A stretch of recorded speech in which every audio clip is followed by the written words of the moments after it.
Halo semuanya, selamat datang di channel Merdana. Hari ini, hari Kamis, tanggal 8 Februari, jam 12 lebih 41 menit, tengah malam lebih tepatnya.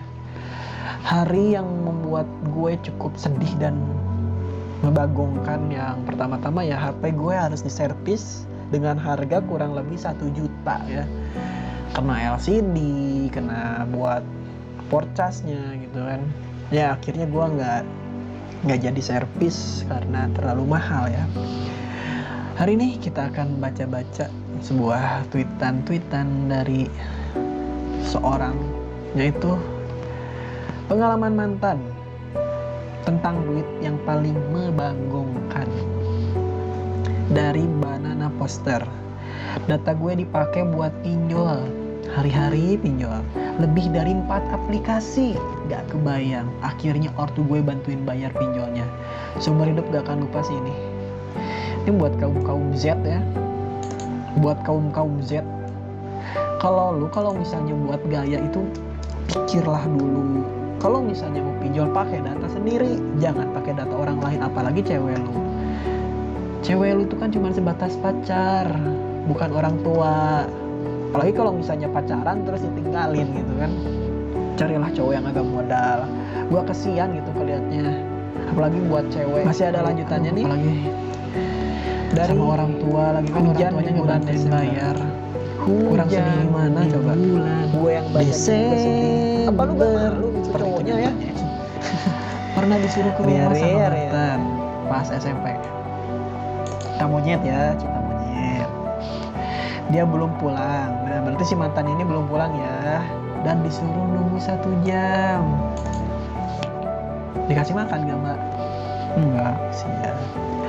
Habis dia datang dianggurin, terus suruh pesan makan dan aku yang disuruh bayar. Woi, mantannya ini ya, buat lu gitu ya, yang nonton nih, buat yang mantannya ini.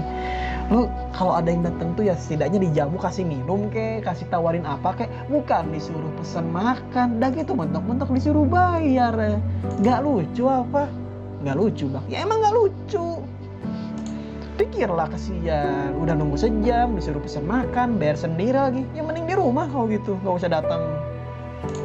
Mana disuruh nunggu lagi 1 jam. Padahal kan aku tamu, harusnya dijamu, bukan malah dikoretin duitnya, dasar mau kondo. Betul bang, ini terlalu mau kondo. Ini nggak tahu ya, ini cowok atau cewek, tapi ini kan namanya N ya, kayaknya pasti cewek sih. Mungkin Nuri mungkin ya. Aduh, hari-hari nonton bayar sendiri. Terus dia transfer, gantiin uang nonton dia, kurang 3.000 katanya biar saldonya nggak pecah.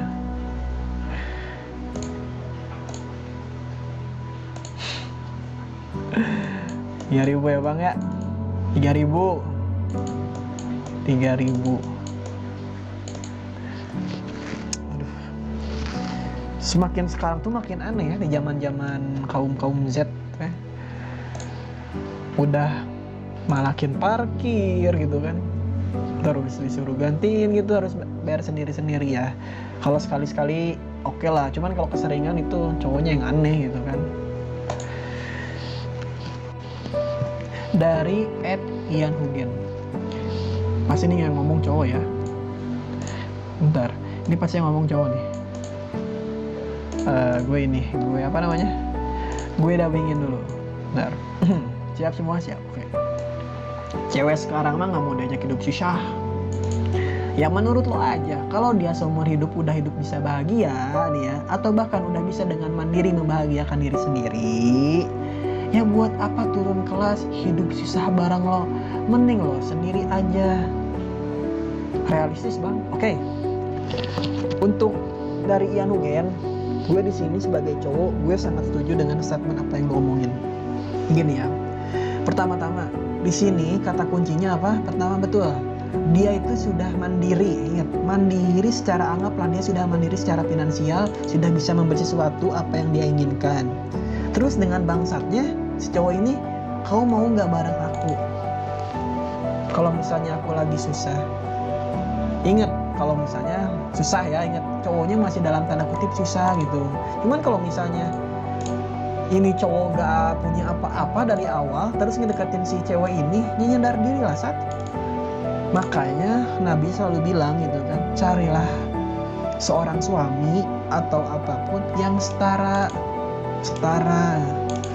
bukan yang bagaikan langit dan bumi. Kalau misalnya bagaikan langit ya ibaratnya ya lu ini hamparan ya, ini hamparan. Tadi lu ini orang lain tuh apa, burung kayak gitu, awan gitu kan. Ya lu di sini langit ya lu ngelihat ke atas, ini sebagai cowok malu gitu. Jadi carilah yang setara gitu. Jadi jangan mau kayak gitu. Ingat, cowok itu sebisa mungkin jangan mau mengajak hidup ceweknya susah. Bener kan? Sebisa mungkin cowok itu mengajak ceweknya bahagia. Makanya untuk kalian jangan terburu-buru untuk menikah. Pastikan dulu finansial kalian itu baik gitu. Kalau misalnya kalian terburu-buru menikah dengan finansial apa adanya, ya udah wassalam. Gak ada yang namanya nikah telat, gak ada serius.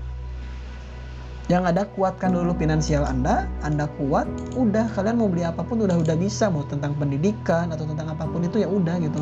Tinggal menikmati. Gak kayak anjing gitu kan. Dari @overblessed kayak kali itulah, benar aku nggak tahu gila ini benar sih, realistis aja. Siapa yang mau diajak susah? Betul bang, betul. Siapa yang mau diajak susah? Cung ya, kalau yang mau diajak susah komen. Kalau berjuang sama-sama, ayo. Ingat ya, dalam konteksnya berjuang sama-sama, masih sama-sama nol. Contoh misalnya nih orang kuliah atau usaha benar-benar dari nol.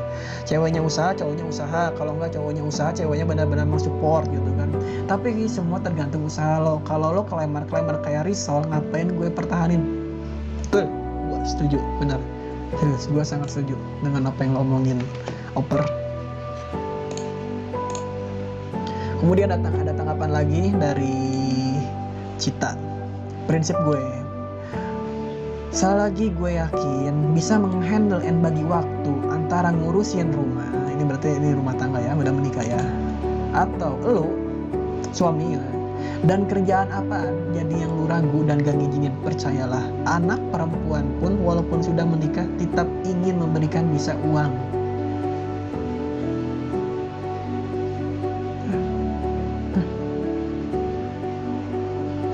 Ulang.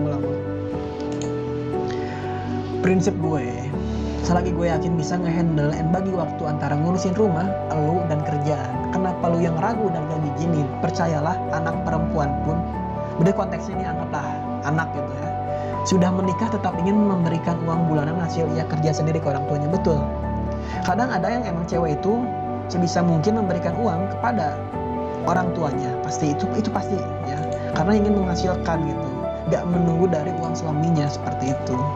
Jadi kalau misalnya kalian nikah tuh harus pikir-pikir dulu gimana sifat pria ini, apakah ada yang mengizinkan dalam dia bekerja, atau ada yang suruh udah kamu mah di rumah aja, jaga rumah bersih-bersih. Ada yang kayak gitu, ada banyak. Jadi buat para ciwi-ciwi yang nonton ini, carilah yang emang benar-benar bisa membimbing kalian ya, oke? Dari sayang,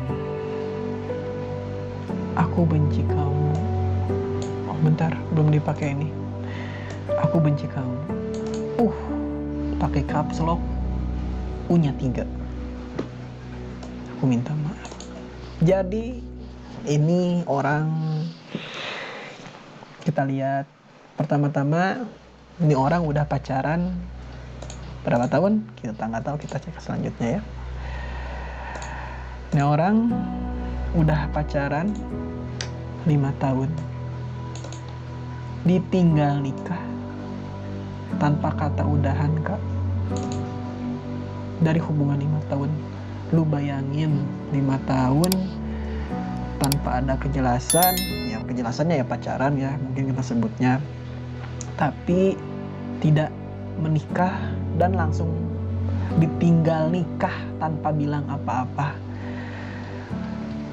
Dari AW3LSS, AWELS ya. Aku yang bacanya sakit banget kak, semangat. Yang di sini juga gue yang baca juga sakit loh. Emang lu gak sakit tinggal nikah? Apalagi ini pacaran 5 tahun. Kalau kredit motor lunas itu, Ya palingan cicilan berapa bulan ya? 42 bulan bang. Oh ya. Aduh. Kok ada ya orang yang beruntung dalam segala hal, beruntung soal finansial, keluarga, pertemanan, ataupun percintaan. Sedangkan aku, buat teman-teman, buat lulu pada yang lagi nonton ini, yang namanya rezeki, maut, hubungan percintaan gitu kan, ataupun keluarga, ataupun pertemanan, pasti sudah ada yang ngatur di atas. Kita sebagai manusia kan hanya menjalankan saja gitu. Lu tinggal gimana caranya usaha gitu. Intinya gini, kalaupun misalnya lu gagal di hari ini gitu, mungkin selanjutnya mungkin anak lu juga yang bakal melanjutkan ini. Jadi jangan berkecil hati.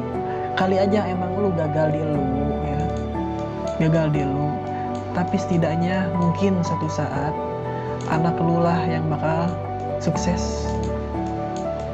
Jadi jangan sedih, tapi jangan banyak-banyak buat anak gitu ya, ntar nyalain pemerintah lagi, cuaks. Jadi cukuplah secukupnya, seperti itu. Dari Milasa, coba tanya sama orang tersebut, kira-kira Tuhan udah ngambil apa dari dia? Kenapa dia bisa seberuntung itu? Atau gak amalan apa yang dia bisa dapat itu? Setuju. Terkadang apa yang kita sesuatu inginkan itu terkadang suka harus ada yang dikorbankan terlebih dahulu. Betul, saya kadang setuju, kadang enggak gitu. Tapi rata-rata orang sukses itu biasanya sudah mengalami rasanya pahit, asam, dan garam. Ingat, buat teman-teman, ingat ya. Berlian itu tidak akan bisa mulus kalaupun misalnya belum dipoles. Itu ingat. Demikian juga kita. Kalaupun misalnya tanpa masalah, belum tentu kita bisa akan menjadi seperti ini. Betul tidak bang? Betul. Mungkin ada amalan, dia rajin berdoa, rajin sholat, jadi dia bisa mendapatkan semua itu. Luar biasa sekali dari Milas. Semangko.